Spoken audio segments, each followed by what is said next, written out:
फिर चालू किया। आज की सभा का विषय है मानो तो भगवान है, ना मानो तो पत्थर। तो इससे पहले कि हम सभा की ओर बढ़े, मैं चार बार ओम की ध्वनि से अपने हृदय को शांत करना चाहूंगा। आप लोग भी जहाँ पे भी हैं मेरे साथ साथ रिपीट कर सकते हैं। कोमलता से आंखें बंद करके गहरी सांस लेके चार बार ओम का उच्चारण करेंगे। ओम।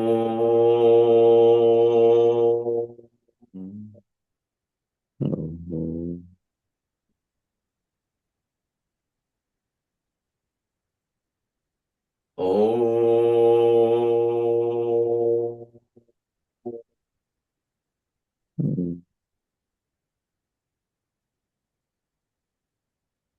ओम।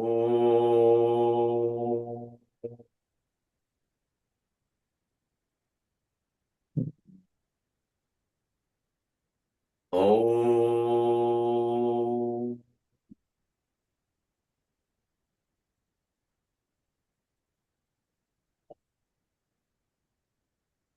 सो साधना की तरफ बढ़ते हैं, सभा की तरफ बढ़ते हैं। आज सबसे पहले आप सबको भगवान के 175th बर्थडे की बहुत बहुत, जन्म दिवस की बहुत बहुत बधाई। कुछ लोगों में से, आप में से मैंने फोन पे बात कर पाया था, सबसे ऑब्वियसली नहीं कर पाया। इस बार महोत्सव आना नहीं हो पाया, उसके लिए क्षमा प्रार्थी हूँ। सबसे पहले भगवान से और अपने धर्म संबंधियों से भी, कि आपसे मिलने का मौका मिलता है, आपसे अपने कनेक्शंस वापस से जोड़ने का मौका मिलता है, संबंध जीवंत रखने का मौका मिलता है। तो जिस जिस साल भी हम नहीं आ पाते हैं, हम में से जो भी ये बड़ा मौका खोते हैं। सो इस साल मैंने डेफिनेटली यह मौका खोया। कोशिश करूंगा कि अगले साल डेफिनेटली आप सब लोगों के साथ मिल करके भगवान के महोत्सव पे शिरकत करने पहुंच सकूं। आज का सभा पापा जी की थी, तो उन्होंने मेरे को आज आग्रह किया कि आप आज की साधना सभा कराएं। सो उसके लिए थैंकफुल हूँ पापा जी का, और आप सबके सामने फिर से बैठने का और भगवान की रोशनी में कुछ जो समझ में आए वो बोल सकने का मौका देने के लिए आप सबका बहुत बहुत आभारी हूँ।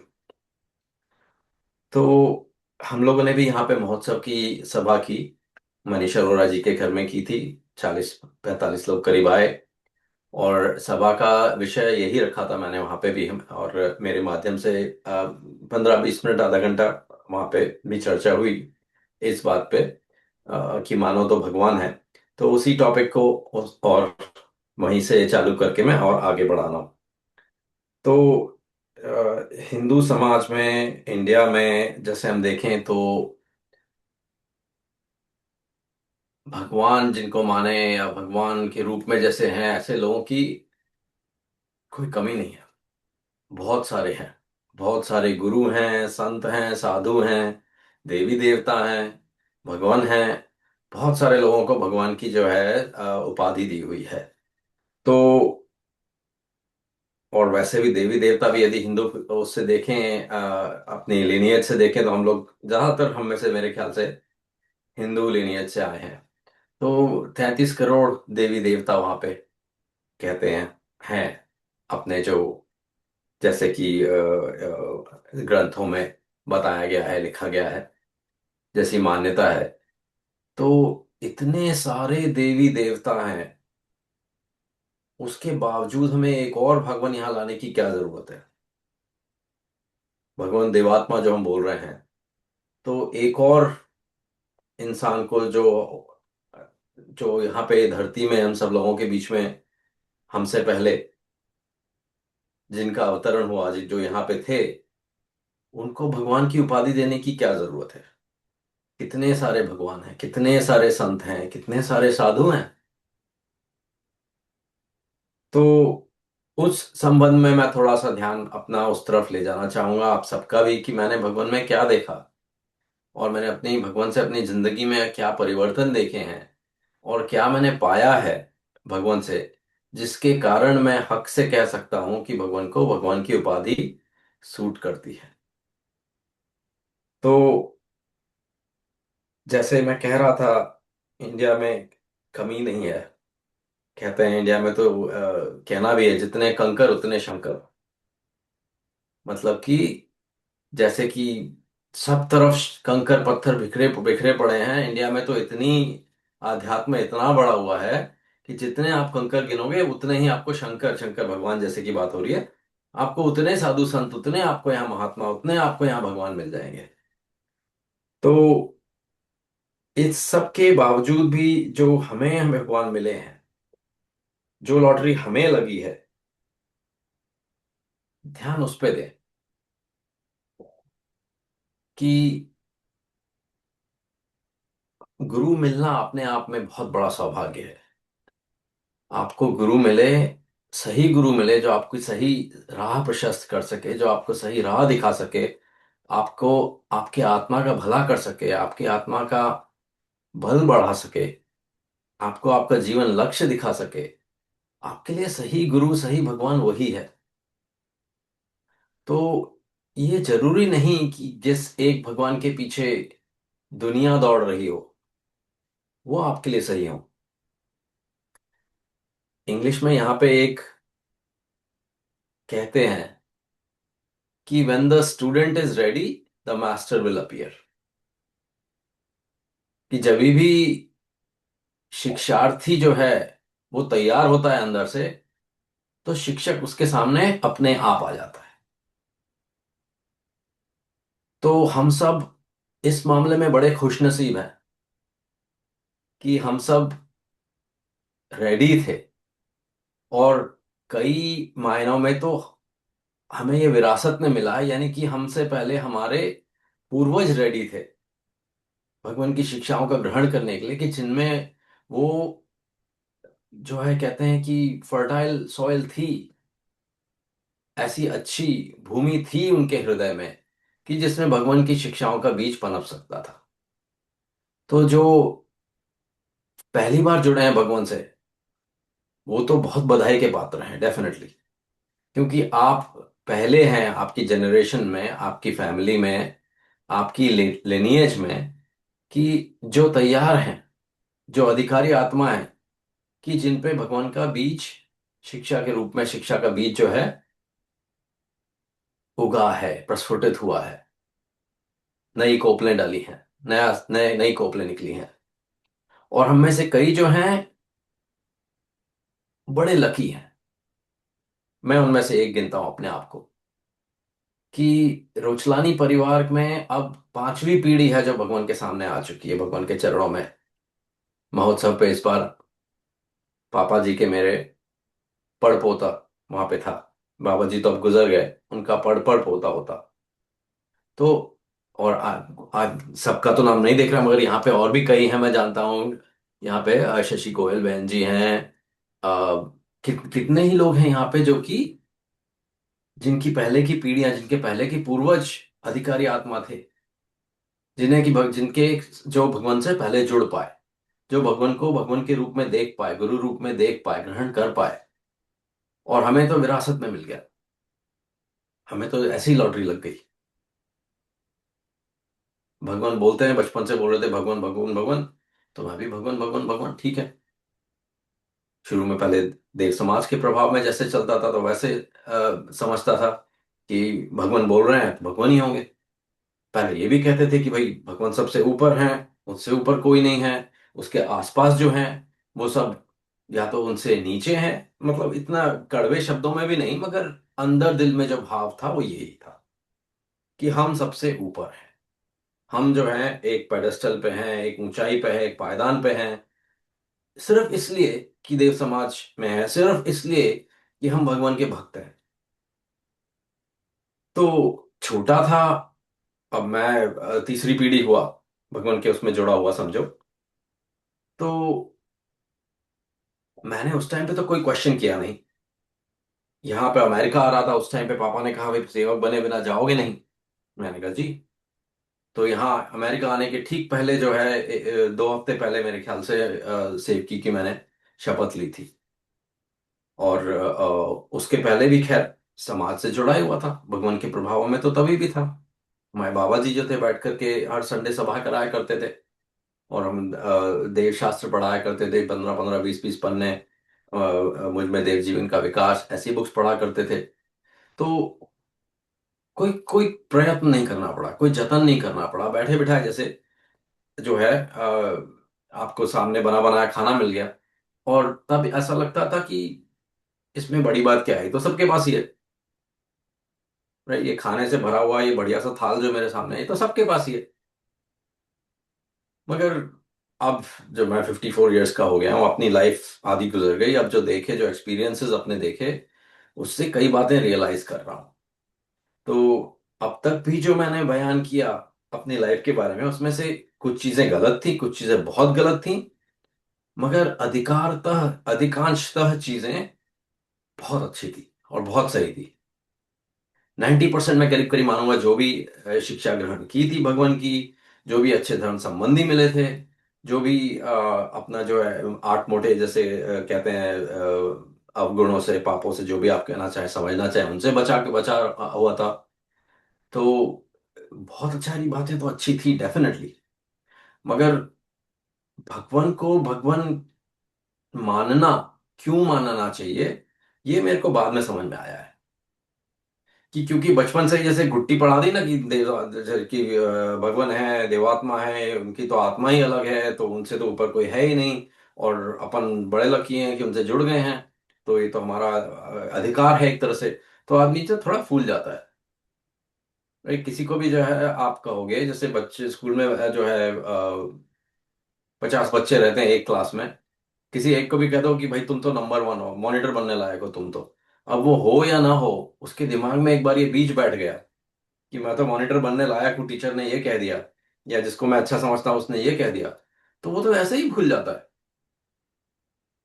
और ये तो मैं छोटी सी बात कह रहा हूँ कि 50 लोगों के बीच में, अब किसी को आप ये बोल दो कि पूरी दुनिया में इससे बेटर कुछ नहीं है, पूरी दुनिया में नंबर 1 है आप, और इसलिए कि आपने 8 मोटे पापों की शपथ ले ली है, इसलिए कि आप भगवान देवात्मा से जुड़े हुए हैं, कि सिर्फ आपने उनका जो है सेवक बन गए हैं।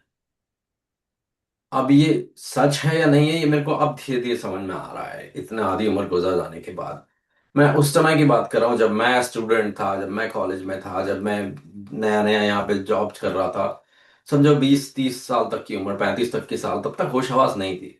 तब तक सिर्फ ये जो घुट्टी पढ़ाई गई, घुट्टी भी नहीं बोलना चाहिए, जो उन्होंने अपनी तरफ से बहुत अच्छी शिक्षाएं दी, जिसकी वजह से जीवन इतना अच्छा बना, इतना बचा रहा, इतने अच्छे संस्कार मिले। 90% आज मैं कह रहा हूँ ना कि चीजें, इट वॉज वंडरफुल। मगर जो चीजें अब रियलाइज कर रहा हूं कि उसमें मेरा मेरा अधिकारी आत्मा होने का क्लेम जो था, वो कहाँ था। जैसे अब मैं अभी अभी पहले मैं कह रहा था कि आप में से वो लोग जो कि पहली जनरेशन है, जो कि भगवान से जुड़ रहे हैं, कि जो रेडी हो गए हैं, आप रेडी हुए तभी शिक्षक प्रकट हुआ, आप रेडी थे क्लास में दाखिला लेने के लिए, तब भगवान आपकी जिंदगी में आए। आप में से यदि कोई नए जुड़े हैं तो सोच के देखिए आप कैसे जुड़े भगवान से। क्या वो कनेक्शंस जुड़े थे, क्या वो इवेंट्स थे, क्या वो सिचुएशंस थी, कैसे भगवान आपकी जिंदगी में आए।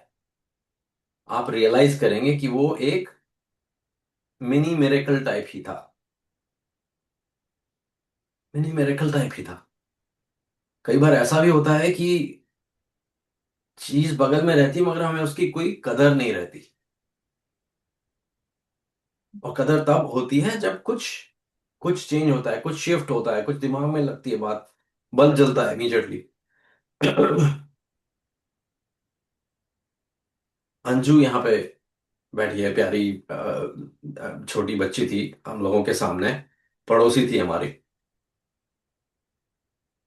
मम्मी के पापा के प्रभाव से जुड़ करके बेसिकली धीरे धीरे भगवान के साथ जुड़ी। राइट, मेरे पापा मेरे मम्मी जो है उनका समझो निमित्त बने इसके लिए। तब मैं घर से निकल चुका था, शिल्पा मेरी बहन घर से निकल चुकी थी, और मम्मी को वो खलता था, हम लोग दोनों दूर बैठे हुए हैं, और मेरे को छोटा बच्चा कोई चाहिए। जिसपे मैं अपना, क्योंकि ममता इतनी थी उनमें कि मैं किधर बांटूं, कैसे बांटूं। तो वो जो सामने रहते थे हमारे पड़ोसी पिंजानी जी, उनकी लड़की, तो उनको जैसे कि पढ़ाना चालू किया, कोचिंग टाइप से, उनकी मोरल क्या बोलते हैं, क्लासेस टाइप से। जैसे अपने टेक इन अंडर विंग कहते हैं इंग्लिश में, जैसे कि भाई अब मेरे मेरे आंचल में आ जा, मेरे उसमें जा, क्योंकि दैट्स हाउ इट स्टार्टेड। पर सोचा जाए तो ये कुछ, this was meant to be, कि इतने अच्छे आत्मा हमारे सामने आकर के हमने अलग अलग टाइम पे घर लिए। कैसे हुआ कि सामने हमने सामने के घर में ही जो है हम दोनों परिवारों का घर हुआ। और ये छोटे बच्चे, मम्मी को जब नीड लगी, कैसे ये दोनों बच्चे हमसे ऐसे ही जुड़ गए जैसे हमारे छोटे भाई बहनों। और तब से चालू हुई है गाड़ी, 30 साल हो गए आज, अभी तक वैसे ही जुड़े हुए हैं। मैं एक एग्जांपल ले रहा हूँ क्योंकि मेरे को सामने अंजू का नाम दिखा, I think it is the right Anju, if I am not mistaken. तो आप में से जो भी जो है पहली जनरेशन जुड़े हैं, अब जैसे ये पहली जनरेशन जुड़ी है, तो सोच के देखिए, it was like a mini miracle, कोई कनेक्शन था वहां पे जो जुड़ा। किसी ने रियलाइज किया होगा, मे बी आपके पूर्वजों ने रियलाइज किया होगा, मे बी आपके जो है भले चाहने वालों ने, आपके जिसको भी आप इष्ट मानते हो, भगवान मानते हो, उन्होंने जैसे कहा होगा कि भाई ये जो है मेरे है, तो मेरे को फॉलोअर करते हैं ये लोग, लेकिन ये बड़ी अधिकारी आत्मा है, जो चीज आप, भगवान देवात्मा, आप जिस जिस चीज के प्रचार में लगे हैं, आप जिस चीज को मिशन में लगे हो, मेरे ग्रुप में से ये जो है बंदा या बंदी जो है इसके लिए बड़ी मुफीद है। तो जैसे आपका रिक्रूटमेंट हो जाता है, ऐसे आपका रिक्रूटमेंट हुआ, आपकी आत्मा का रिक्रूटमेंट हुआ है। इसीलिए आप जब रेडी थे, आपके अंदर बीज थे, आपके अंदर वो स्किल्स थी, आपके अंदर वो सब मटेरियल था, मादा था, तब आपको भगवान आपकी लाइफ में आए हैं। ये एक्सीडेंट नहीं है, ये अब मैं रियलाइज कर रहा हूँ, आधी जिंदगी गुजर जाने के बाद अपने एक्सपीरियंस को देख करके, आप सब में से कितने लोगों से मेरा कांटेक्ट होता है, उनसे बातें करके अब समझ में आ रहा है। और जब तक टाइम राइट नहीं होता तब तक भी नहीं होता।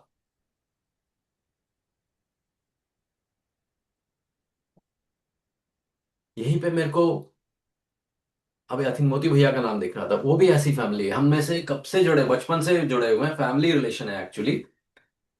साथ साथ रह रहे थे, उनके बच्चे में हमारे बच्चे साथ साथ बड़े हो रहे थे। कभी भगवान के बारे में बातें नहीं होती थी, कभी भगवान के बारे में बात नहीं होती थी। हम देव समाजी हैं या हम सत्य धर्म बोध के फॉलोअर्स हैं, और आप लोग जो है हिंदू समाज के जो भी है उस टाइम पे ना गुरु नानक देव को मानते हैं, या शिव जी के बड़े भक्त हैं आप, इवन शिरडी साईं बाबा को मानते हैं आप, साथ साथ चल रहा था। कभी भी आपस में स्पिरिचुअल बातें हो ऐसा कम ही होता था। भाई वेदर कैसा है और पॉलिटिक्स कैसी है और कौन से स्पोर्ट्स चल रहे हैं, क्रिकेट टीम कौन सी है, बातें इन बारे में हुआ करती थी। तो ऐसे कहते हैं ना, साथ साथ रहते हुए भी, मैं जैसे अभी पहले बोल रहा था कि होते हुए भी कदर नहीं होती या अप्रिशिएट नहीं करते जब तक वक्त सही नहीं होता। तो धीरे धीरे आगे चल के एट वन पॉइंट इनके पूरे फैमिली में भी जो है मम्मी पापा का भी ज्यादा उनसे संबंध बढ़ा, ज्यादा क्लोज आए। और अब तो आपने देखा होगा, कई लोग आप में से जो महोत्सव में गए हो, देखा होगा फैमिली में से उनके इतने लोग आए थे और कितनी श्रद्धा से जुड़े हुए हैं। तो ये एक्सीडेंट नहीं है। एक बात तो ये मैंने अभी रियलाइज की है कि ये एक्सीडेंट नहीं है। तो आप यदि जुड़े हैं, पहले जनरेशन में जुड़े हैं, तो आपका बहुत बड़ा सौभाग्य है। और मेरे जैसे जुड़े हैं, यदि आप दूसरे या तीसरे पीढ़ी में जुड़े हैं, तो ये एक तो बहुत बड़ी लॉटरी है, फॉर फॉर श्योर बहुत बड़ी लॉटरी है। मगर देखिए, लॉटरी का फायदा तब है कि आपके पास, जैसे आपने कहा भाई कि आपने 1 करोड़ की लॉटरी जीती है, टीवी पे अनाउंस हुआ ये नंबर, आपके पास वो नंबर है, टिकट आपके पास है, आपको वाह वाह वाह वाह वाह, मेरी जिंदगी पलट गई, काया पलट हो गई, मैं तो बैठे बैठे करोड़पति हो गया। नहीं हुए, नहीं हुए। सिर्फ लॉटरी का टिकट होने से आप करोड़पति नहीं हुए। आप करोड़पति तब होंगे आप जाकर के जब जमा करेंगे कि भाई मेरे पास विनिंग लॉटरी टिकट है, वो कोई चेक करेगा, बांधेगा, तब आपके बैंक में पैसे आएंगे, तब आपकी लॉटरी वाकई लगेगी। तो हम जो दूसरी तीसरी पीढ़ी के लोग हैं, कई तो ऐसे हैं जिनकी लॉटरी लगी हुई है, वो टिकट लेके घूम रहे हैं खाली। सीना छाती तान करके घूम रहे हैं कि मेरी तो लॉटरी लग गई, मेरी तो लॉटरी लग गई, मगर आधी जिंदगी निकल गई, आपने जाके जमा कराया नहीं, पैसे लिए नहीं, भगवान के से जुड़े नहीं, करंट आपके अंदर आया नहीं, स्पिरिचुअल आपकी कुछ वेल्थ बढ़ी नहीं, तो किस काम की वो लॉटरी? वो एक खाली कागज का वो टुकड़ा है कि आपने सेवकों की आपने, क्योंकि किसी आपके पापा ने कहा होगा, आपकी पहली जनरेशन आपके दादाजी ने कहा कि भगवान तो भगवान है, उनको भगवान मानना चाहिए, और ये तुम्हारी लॉटरी लग गई है, आ जाओ सेवक बन जाओ, तो आप सेवक बन गए। अब आपकी लॉटरी तो लग गई, मगर क्या है वो, सिर्फ क्या है, जब तक आपने सिर्फ सेवक बने ना, आपने सिर्फ शपथ ली ना, आप पूरी कर रहे हो नहीं कर रहे हो वो भी भूल जाओ। वो भी आपके और भगवान के ऊपर है, कोई वहां पर डंडा चलाने के लिए नहीं बैठना चाहिए। किसी से भी संबंध जो है आपका, आपके भगवान से आपका इष्ट से संबंध जो है पर्सनल है। हाँ, समाज ने उसके आगे रीति रिवाज बनाए हैं, सेवकी की ग्रहण की प्रोसेस लगाया है, कोई सीढ़ियां हैं कि भाई यहाँ वो है सीनियर सेवक होंगे आप, उसके ऊपर मेंबर होंगे आप, वो सब ठीक है, मगर इसके लिए किसी को भी दरोगा बनने की जरूरत नहीं है। इसके लिए दरोगा बनने की जरूरत नहीं है, क्योंकि जो संबंध आपका आपके और भगवान के बीच में है, वो सिर्फ और सिर्फ आपके और भगवान के बीच में है। आपने शपथ ले ली, अब कहते हो यार कि मैंने रिश्वत नहीं लेने की, मैंने शपथ तो ले ली थी, भगवान ने कहा 8 मोटे पाप है, मगर अब मैं बिजली विभाग में बैठा हूं, या मैं पीडब्ल्यूडी में मेरी नौकरी लगती है, तो मैं यदि नहीं लेता रिश्वत तो मैं नौकरी से ही निकल जाऊंगा, मेरे को सस्पेंड कर डालेगा मेरा नेता तो वो धीरे से लेते चलो, हाँ भाई कम से कम मैं लूंगा नहीं, या लेता हूं तो बताऊंगा नहीं, या बताता भी हूं तो चलो कुछ नहीं, लेता हूं तो मैं सिर्फ दान कर दूं, जो भी है आपकी सिचुएशंस, इस पे किसी को दरोगा बनने का हक नहीं है। आप यदि बाकी आपकी शपथ जो आपने ली थी उसमें आप पक्के हो, तो आपके और आपके भगवान के बीच में आपका कनेक्शन बना हुआ है। भगवान आपकी जिंदगी में आए कि नहीं, ये ज्यादा इंपॉर्टेंट है, आपने सेवकी ग्रहण की यानी कि ये इंपॉर्टेंट नहीं है। आपने लॉटरी का टिकट लिया, वो लॉटरी की टिकट आपने उसको यूज किया कि नहीं? आपने वो लॉटरी का टिकट भगवान के पास लेके गए कि नहीं, कि भगवान मैं अपनी जिंदगी लेकर के आया हूं, मेरे पास अभी 50 60 70 साल हैं इस जीवन के, ये लीजिए आपके सामने, और भगवान ने कहा लो इतनी सारी स्पिरिचुअल वेल्थ तुम्हारी हुई आज से, अब इसको यूज कैसे करोगे? ऐसा ही होगा ना, आप लॉटरी जीतो तो आप लॉटरी ऑफिस में जाओगे, वो लोग चेक करके आपको आपके बैंक में ट्रांसफर कर देंगे पैसे। अब बात यहां भी खत्म नहीं होती, आप मजे की बात ये देखो, आप आपके बैंक में 1 करोड़ रुपए आ गए, राइट? लॉटरी लग गई आपकी, बैंक आपके पैसे भी आ गए, आप उसके अधिकारी थे नहीं थे वो भी छोड़ दो, तीसरी जनरेशन में है, मेरी लॉटरी लग गई, इतना सारा बैंक बैलेंस हो गया मेरा, अब क्या? हो सकता है कल मैं बस के नीचे आ जाऊं, मर जाऊं, तो क्या होगा उस पैसे का? हो सकता है कि मैं शराब के नशे में पड़ जाऊं, हो सकता है कि मैं और कोई ऐप अवगुण पाल लूं, हो सकता है मैं लुटाना चालू कर दूं। मैं ऑब्वियसली लॉटरी जीतने का से एग्जांपल दे रहा हूं, तो बात उसी की कर रहा हूं, जैसे किसी की वाकई लॉटरी लगी हो, 1 करोड़ उसके बैंक में आ गए हो, वो फ्रिटर भी तो कर सकता है पूरा, ऐसे ही यहाँ में शह में बातों में खर्च कर दिए, और फिर क्या होता है? स्टैटिस्टिक्स क्या कहती है? वाकई जो लोग लॉटरी जीतते हैं, स्टैटिस्टिक्स कहती है कि 85% ऑफ देम, करीब करीब विद इन 5 ईयर्स उसी हालत में पहुंच जाते हैं जहां पे वो पहले थे। डजेंट मैटर कितनी उन्होंने लॉटरी लगी हो, कितनी बड़ी लॉटरी लगी हो उनकी, 85% ऑफ देम वापस वहीं पहुंच जाते हैं 5 साल में, जो वो लॉटरी लगने के पहले थे। फूक डालते हैं, उड़ा डालते हैं, सब तरफ से लोग निकल आते हैं, उनके रिश्तेदार संबंधी कि भाई हमारे ये भी मेरे से मेरा भी हक है, जो भी बात हो। और बल्कि उसमें से मेरे को एग्जैक्ट परसेंटेज याद नहीं है, मगर कई तो ऐसे हैं जो कि अपनी जान ले लेते हैं, पहले से बुरी हालत में पहुंच जाते हैं, बच्चे उनके बिगड़ जाते हैं, ड्रग्स में पड़ जाते हैं, नशे में पड़ जाते हैं, बहुत बुरी हालत हो जाती है। तो सिर्फ लॉटरी लग जाना जो अपन समझते हैं अरे वाह, ऐसा भी नहीं है। तो मैं कहना ये चाह रहा हूँ, डराने की कोशिश नहीं कर रहा, बताना ये चाह रहा हूँ कि लॉटरी लगती भी है आपके, जब बैंक बैलेंस में पैसे आ भी जाते हैं, उसको संभालने का हुनर आना चाहिए, उस पैसे को यूज करने का स्किल आना चाहिए। और नहीं है तो ऐसे लोगों से पूछ करके आप कि भाई कैसे मैं यूज करूं, मेरे पास कभी 1 करोड़ रुपए जिंदगी में कभी नहीं थे, राइट? मैं तो छोटा सा परचून की दुकान चलाता था, 1 करोड़ का करूं क्या? भाई आपको यदि नहीं मालूम तो किसी ऐसे के पास जाके पूछो जिसके लिए करोड़ कोई बहुत बड़ी बात नहीं है। फाइनेंशियल एडवाइजर्स हैं, या बहुत रईस लोग हैं जिनके लिए नॉर्मल बात है 1 करोड़ रुपए को संभाल पाना, इन्वेस्ट कर पाना, उसे बढ़ा पाना, उनसे बात कीजिए। वरना क्या होगा, 5 साल में वही होगी, आप उड़ा डालोगे, फिर वही परचून की दुकान चलाओगे। या कोई ये भी हो सकता है कि परचून की दुकान भी आप बेच डाल के उसको उसको भी नहीं ध्यान दिया, तब तक आपकी परचून की दुकान भी गई, पैसे भी गए, अब क्या करोगे? अब भिखारी हो जाते हैं लोग, होमलेस हो जाते हैं लोग, बच्चे जो है गुजर जाते हैं या धोखा दे के निकल जाते हैं। ये सब पॉसिबल है मटेरियल वेल्थ में, राइट? अब इसी को बात अपन करें स्पिरिचुअल वेल्थ की। स्पिरिचुअल वेल्थ में भी यही बात है। मैं कह रहा हूं, मैं तीसरी पीढ़ी का हूं, मेरी लॉटरी लगी थी, सेव की मैंने जाके की, मेरे को लॉटरी लग गई, स्पिरिचुअल वेल्थ भगवान ने दे दी, मेरे पास आ गई मेरी आत्मा में। अब मैं क्या करूं इसका? इसमें एक बात अच्छी है कि यदि मैं कल को गुजर जाता हूं तो ये स्पिरिचुअल वेल्थ मेरे पास फिर भी रहेगी। ये बहुत बढ़िया बात है। तो ये वाकई लॉटरी लगी हुई है कि आप में से कई लोग यदि वाकई भगवान से जुड़े हैं और वहां पे गए हैं अपनी लॉटरी का टिकट भगवान के पास जमा करने की, भगवान आपसे जुड़ गया, मेरी लॉटरी लग गई, मैंने सेवकी की सहाय ले ली या नहीं भी ली तो भी, जो भी है मेरे और आपके बीच में जो करार है मैं निभाने को तैयार हूं। श्रद्धालु हूं तो भी ठीक है, नहीं हो तो भी ठीक है, मेरे को सिर्फ आपके लिए श्रद्धा है। आपके जीवन में इतना कुछ देखा है, उसके लिए आपको मैं भगवान मान सकता हूं। और और मैं आपके सामने आया हूं कि अब मेरे पास, अब मैं क्या करूं अपनी इस आत्मा का आपके पास लेकर के आया हूं। और मेरे पास अब भाई मैं अब जो है 50 साल का हो गया हूं, कितनी होगी उम्र, 30 40 साल 50 साल और है। ये आपके सुपुर्द, आप बताओ मैं क्या करूं? तो आपने लॉटरी का टिकट आप जमा करने गए, आपकी स्पिरिचुअल वेल्थ आ गई। अब आप इसको कैसे यूज कर रहे हैं?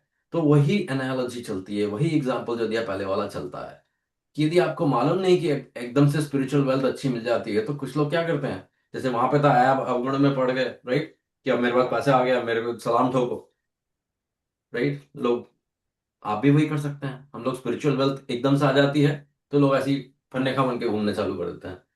अरे तुम कुछ नहीं हो, मैं देव समाज, अरे तुम कुछ नहीं, मतलब सत्यधर्म बौद्ध मिशन से जुड़ा हुआ हूँ, तुम लोग सब मेरे नीचे हो, मैं ऊपर पायदान पे हूँ, तुम मेरे सब नीचे हो। इसी बात का घमंड चालू कर देते हैं। भगवान की सेवा को इस बात का घमंड हो जाता है। बताओ। तो वही बात हुई, आपको संभालना नहीं आया, स्पिरिचुअल वेल्थ आपको मिली, उसको अच्छी चीज में यूज करना था आपको, आपको अपने जीवन से कुछ निकालना था, कुछ सेवा करनी थी, कुछ बेटरमेंट लाना था आपका और आपके आने वाली पीढ़ियों का। तब तो कोई बात भी हुई। अच्छा, अब मैं तीसरे पीढ़ी में हूं तो मैं लकी ज्यादा हूं, इसलिए हूं कि मेरे पहले की 2 जनरेशन न सिर्फ संभाल पाई, न सिर्फ अधिकारी आत्मा थे मेरे, समझो बाबा जी थे, बाबा जी के बड़े भाई एक्चुअली थे जिन्होंने जोड़ा था मैं भगवान देव आत्मा से। तो वो अधिकारी आत्मा थे ओरिजिनल। उसके बाद मेरे बाबा जी अधिकारी आत्मा थे जिनको वो लॉटरी मिली, उनको भी आगे पास ऑन किया गया, उन्होंने संभाला और बढ़ाया उस, उनकी समझो 1 लाख की लॉटरी लगी थी, उन्होंने बढ़ा के 1.5 लाख की अपनी जिंदगी में, और पास ऑन किया मेरे पापा को, मेरे चाचा जी को, मेरे बड़े पापा जी को। उन्होंने अपनी जिंदगी में वही 1.5 लाख लेकर के 3 लाख कर दिया। अब मेरे को पास ऑन किया कि ले भाई तेरे पास इतने पैसे, अब ये तेरी लॉटरी तू संभाल। तो अब मेरे पास as a third generation, lucky तो बहुत होगी तीसरी जनरेशन हो, मेरी रिस्पॉन्सिबिलिटी भी उतनी ही बढ़ गई। कि यही 3.5 जब मेरे बचपन में मिले थे मेरे को स्पिरिचुअल वेल्थ के, जब मैं पैदा हुआ था, कुछ नहीं करना पड़ा मेरे को उसके लिए, भगवान का दर मिल गया, अपने आप से लॉटरी लग गई। मगर अपने जिंदगी में मैंने क्या किया? यही 3.5 लाख रुपए जो है समझो स्पिरिचुअल वेल्थ में मैं गंवा भी सकता था, जैसे मैंने शुरू में गंवाए, गंवाए लिटरली भी गंवाए, सिर्फ अहंकार में कि तुम लोग तो हमसे से नीचे हो, तुम लोग ये कौन सा व्रत कर रहे हो, तुम लोग ये कौन सा जो है हम लोग तो पढ़े लिखे हैं, हम लोग इससे ऊपर हैं, ये व्रत रखना सब फालतू की बात है। भाई व्रत के पीछे भी जैसे कुछ हो रहा होगा, वो समझ के फिर बोलो तो समझ में भी आता है। तुम सुनो, हम इसलिए फन्ने खाकर बन के घूम रहा था कि मैंने शपथ ले लिया, या हम तो भगवान से जुड़े हुए हैं, थर्ड जनरेशन की लॉटरी, इसलिए मैं तुमसे ऊपर हो गया। भले मैं नाकारा हूं 1 नंबर का। तो नेचर में भगवान खुद लिख करके गए हैं कि नेचर, प्रकृति में नियमों से बंधी हुई है, हम वो नहीं पढ़ते, वो हम पढ़ना नहीं चाहते। भगवान सबसे ऊपर है, सिर्फ वो पढ़ना चाहते हैं। ये नहीं समझना चाहते कि भगवान ने कहा है कि प्रकृति नियमों से बंधी हुई है, कोई भी इससे बाहर नहीं है। मगर हम समझते क्या है कि हाँ वो तो औरों के लिए, मेरे लिए थोड़े, मैं तो तीसरी जनरेशन का हूँ, मेरी तो तीसरी बार लॉटरी लगी है, मैं तो सिर्फ सेवक की ग्रहण कर ली मैंने, जो है शपथ ले ली, और मैं और सबसे ऊपर हो गया। सिर्फ इसलिए ऊपर होगा कि मैं भगवान के दर पे पैदा हुआ हूं? नहीं। नहीं। अब रियलाइज कर रहा हूँ 50 साल में जो गलतियां की दिखती हैं, जो घमंड में लोगों को क्या क्या कह दिया वो दिखता है। हमें ग्लानि महसूस होती है, शर्म महसूस होती है कि किस किस बेस पे मैं ये कह रहा था। यहाँ पे मेरे फ्रेंड्स हैं, उनको मैं शुरू में हे नजर से देखता था, अब 25 25 साल की फ्रेंडशिप है मेरी उनसे। अब मालूम पड़ा इतने अच्छे लोग हैं, बिना बताए किसी को पूरी दुनिया की हेल्प करते हैं, कितना डोनेशन देते हैं। मगर मैं शुरू में क्या समझता था कि ये तो शराब पीते हैं। सैटरडे को इनके यहाँ पे पार्टी में गया था तो उन्होंने तो शराब खोली थी। तो ये तो हमसे हे हुए, हमसे नीचे हुए। तो क्या हुआ ये? सत्यानाश मार दिया ना मैंने अपने स्पिरिचुअल कैपिटल जो 3.5 लाख लिया था, उसमें से जो है जो भी कटा हो। मैं तो एग्जाम्पल बता रहा हूँ, आप समझ रहे हो मैं क्या कहना चाह रहा हूँ। वहां पे मैंने 1,500 रुपये उस दिन गंवा दिए। क्यों गंवा दिए? कि मैं सिर्फ घमंड में था कि मैं भगवान से जुड़ा हुआ, मेरे पास लॉटरी है, तुम्हारे पास नहीं है। इसलिए मैं देखना नहीं चाहता कि तुम्हारी जिंदगी में कौन से नियम काम कर रहे हैं। तुम भी अमेरिका में बैठे हुए हो, तुम भी बहुत अच्छी सैलरी ले रहे हो, तुम्हारे बच्चे भी बहुत अच्छे कॉलेजेस में गए, तुम्हारी भी समाज में साख है, तुम भी यहाँ पे इतना सारा समाज सेवा कर रहे हो, तुम भी इतने डोनेशन दे रहे हो। तो सिर्फ भगवान देवात्मा से जुड़े हुए नहीं हो उनके दर से, इसीलिए मुझसे ऊपर या नीचे कैसे हो गए? तो मतलब पहुंचने के रास्ते तो बहुत सारे हैं, भगवान उनमें से एक है। और उस मामले पे मैं पूरी दूसरी सभा करा सकते हैं कि भगवान क्यों सबसे ऊपर है, या क्यों मैं अब मानता हूं कि भगवान की मेरे लिए, मेरी लाइफ में जो मुझको चाहिए था उसके लिए मेरे ख्याल से मेरे भगवान से बेटर कोई नहीं। मगर वो मेरे से लिए, जो it is individual to me, कि मैं जिस शिक्षा को ग्रहण करने के लिए तीसरी जनरेशन में आके रेडी था, उसके लिए भगवान से बेटर मेरे लिए कोई नहीं है। और ये अब मैं रियलाइज कर रहा हूं। और अब मैं उस तरफ अपने जीवन लक्ष्य को पाने की कोशिश कर रहा हूँ, जद्दोजहद में लगा हूं, उस तरफ बढ़ने की कोशिश कर रहा हूँ। अपनी जो स्पिरिचुअल वेल्थ मिली थी उसको 3.5 लाख से उसको जीरो ना कर डालूं, उसको बढ़ा करके अपने बच्चों को पास ऑन करूं, इस कोशिश में लगा हूं। मगर अहंकार में नहीं कि ये लोग दारू पीते हैं इसलिए खत्म हो गया, इनकी तो जिंदगी सत्यानाश है, हम तो उनसे बहुत ऊपर है। नहीं है भैया, नहीं है। इस मुगालते में मत रहिए। अपने को किसी और से आपको किसी से भी कंपेयर करना हो तो सिर्फ एक बात पे नहीं कर सकते, पूरी चीजों में कंपेयर कीजिए। आप जैसे कहते हैं ना, मैं गवर्नमेंट नौकरी में हूं और कोई प्राइवेट बिजनेस में है, तो तुम कितना कमा रहे हो पूछना तो बड़ा अजीब सा क्वेश्चन है। बड़ा अजीब सा क्वेश्चन है, क्योंकि बिजनेस में आप एक महीने में जो है समझो आपकी 50,000 कमा रहे हो आप, और सामने वाला गवर्नमेंट सर्विस में रहते हुए हो सकता है 7,000 ही कमा रहा हो, 10,000 कमा रहा हो। मगर उसको फ्री का घर मिलता है, उसको गाड़ी मिलती है, उसको चार बंगले में चपरासी मिलते हैं, उसकी साख होती है, उसको जो टिकट्स मिलते हैं आकर के मुख्यमंत्री उनके साथ, वो आपको नहीं मिल सकते, आप खरीद भी नहीं सकते। तो कंपैरिजन ही गलत है, क्वेश्चन ही गलत है। तो इसलिए आप जब कहते हैं ना कि मेरा भगवान तुमसे ऊपर, मेरा, इट्स, ये हास्यास्पद है। आपके लिए कौन सही है? आप जिस अवस्था में है, आपके हृदय की जो अवस्था है, उस बात में लीजिए, उस समय आपके लिए कौन सबसे अच्छा भगवान है। मेरे हिसाब से अब मैं जहां पहुंचा हूं देख सकता हूं कि मेरे लिए भगवान से बेटर कोई नहीं है। और मैं क्यों कह सकता हूं ऐसा कोई नहीं है? क्योंकि यदि इस मेरे से बेटर कोई होता तो मेरे भगवान ऐसे हैं कि मुझे अपने आप वहां दाखिला दिला देता, कि तेरे लिए शिरडी वाले साईं बाबा जो है मेरे से बेटर हो गए, अब तू पढ़ गया यहां तक आ गया, तेरा जो हाई स्कूल क्लियर हो गया, अब तुझे आईआईटी की जरूरत है, तू शिरडी वाले साईं बाबा के पास चला जा, या यहाँ पे गणेश जी के पास चला जा। वो अपने आप भगवान मेरे को अपने आप ये संदेश दे देते, अपने आप वहां तक ले जाते। इतना हक मैं समझता हूँ भगवान का मेरे पे और मेरा भगवान पे, वो पर्सनल रिलेशन, वो ही आपको भी, हम सबको डेवलप करना है अपने एक्सपीरियंसेस से। तो हम कभी भी ये कंपैरिजन करने की कोशिश करें, ये हास्यास्पद है कि कौन सबसे अच्छा। तो बात वहां आ गई, मानो तो भगवान है और ना मानो तो पत्थर। अब जो मैं बोल रहा हूं आप में से शायद कुछ लोग समझ पा रहे होंगे, कुछ लोग कह रहे होंगे जाने क्या बोल रहा है, जाने कौन सा बाजा बजा रहा है कि नहीं। यही बात मैं जाकर के समझो इधर पे करूं, तिरुपति में जाकर के बोलूं कि मेरा भगवान सबसे ऊपर है, और बाल कटवाने की क्या जरूरत है, मैं तो बाल पूरे हैं और तुमसे बेटर। क्या बोलेंगे? जाने क्या बाजा बना रहा है, जाने क्या पागल हो गया है। तो वो क्या कहेंगे? भगवान देवात्मा क्या है? कुछ नहीं है। पत्थर की मूर्ति है, मार्बल की मूर्ति है, उनके पास कुछ नहीं है तुम्हें देने को, तुम इधर आके ज्वाइन करो। अब समझ में आया, क्योंकि मैं रेडी था। मेरे 3 पीढ़ी पहले अधिकारी आत्मा जो थे भगवान के, जिसमें भगवान अपनी शिक्षा का बीज डाल पाए, बढ़ते बढ़ते उस यहां तक पहुंचा है और यहां से आगे जाना चाहिए। ये भी लॉटरी मैंने जीत ली। अब मेरे को इसका इन्वेस्ट अच्छे से करना है, इसको और ज्यादा बढ़ाना है, अपने आत्मिक पूंजी को, अपने स्पिरिचुअल वेल्थ को, कैपिटल को, और ताकि अपने एक्सक्यूज में आगे वाली जिंदगी में, आगे वाली पीढ़ियों में पास ऑन करना है। ये मेरी रिस्पॉन्सिबिलिटी है। और यदि आप पहली पीढ़ी जुड़े हैं जो भगवान से, आप पहले अधिकारी आत्मा जो है, जो इतना तैयार हो गए हैं कि आपके सामने शिक्षक आ गया, अब आपकी रिस्पॉन्सिबिलिटी बहुत बड़ी है। आपकी रिस्पॉन्सिबिलिटी वही है जो मेरे 3 पीढ़ी ऊपर जो मेरे बाबा जी थे उनकी थी, कि ये जो मैं सीख रहा हूं भगवान से, जो मैं अपने जिंदगी में ढाल रहा हूं अपने, जो मैं स्पिरिचुअल वेल्थ मेरे को भगवान दे रहे हैं, उसका मैं अपनी जिंदगी का जो यूज निकाल रहा हूं, वो सिर्फ मेरे लिए नहीं है, ये मेरी आने वाली पीढ़ियों के लिए भी है। आने वाली 3 पीढ़ी, 4 पीढ़ी, 5 पीढ़ी तक भगवान से जुड़ी रहे हैं। और जो मैं अमृत चख पा रहा हूं वो उनको भी मिले। ये रिस्पॉन्सिबिलिटी है आपकी। उस रिस्पॉन्सिबिलिटी को मानते ना मानते हो, फिर तब आप जाइए आत्म बल शिविर में, तब आप जाइए महोत्सव में शिरकत करने, तब आप जाइए आशाश करके भगवान के सामने। तब आप मानेंगे कि मेरे लिए इससे बेटर कोई भगवान नहीं है। और देश समाज में तो हम वैसे भी, या अब सती धर्म में हम तो, भगवान ने कभी ये नहीं कहा कि मैं वो काइंड ऑफ भगवान हूं कि मेरी मर्जी के बिना पत्ता भी नहीं हिलता। भगवान तो हमेशा कह रहे हैं मैं तो आत्मा का शफागर हूं, मैं तो आत्मा का डॉक्टर हूं, तुम्हें आत्मा में मुझे दिख रहे हैं जो रोग हैं, जो मेरे में नहीं है, तुमसे बेटर अवस्था में हो, इसलिए मुझे भगवान की उपाधि मान लो, या तुमसे इतना ऊपर मान लो।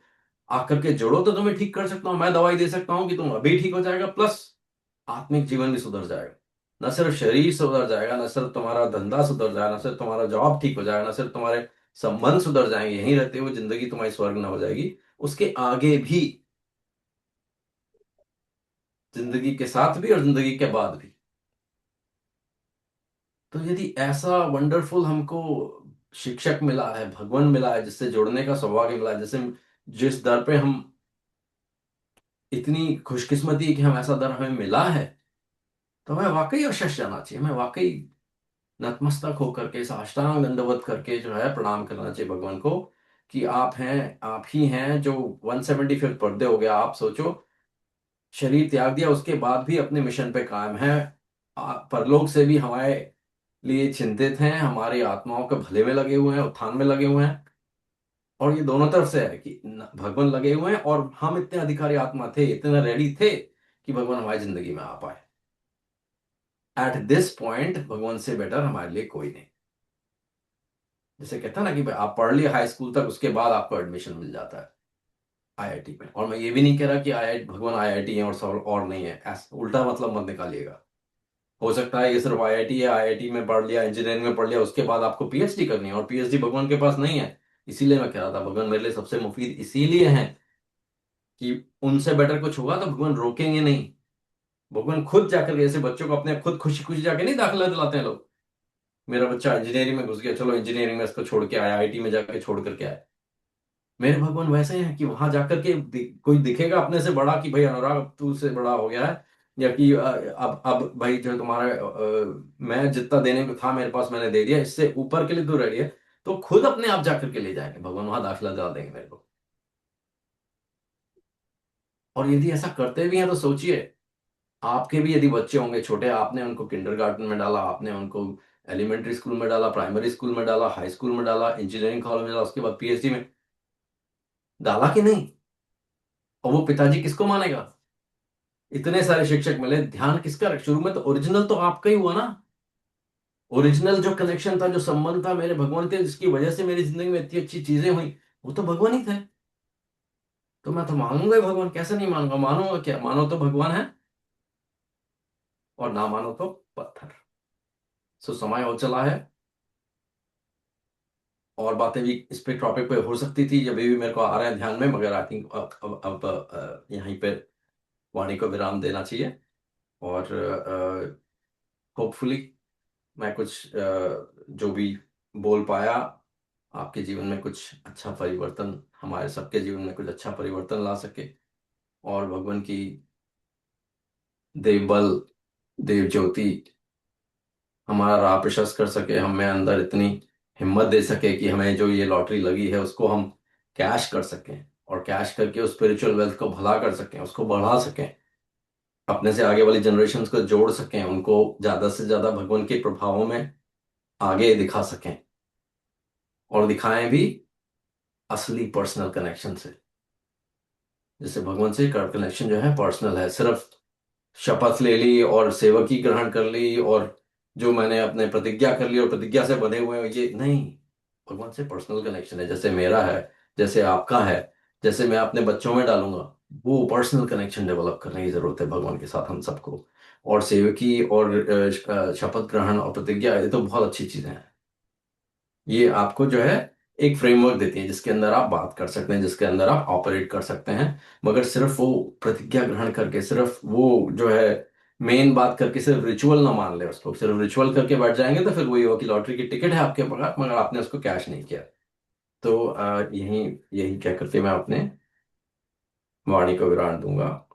आप सबका बहुत बहुत शुभ हो मेरे को सुनने के लिए, और आप सबके सामने जो है ये बयान करने के लिए मौका देने के लिए और ध्यान से सुनने के लिए आपका बहुत बहुत धन्यवाद। सबका बहुत बहुत शुभ हो।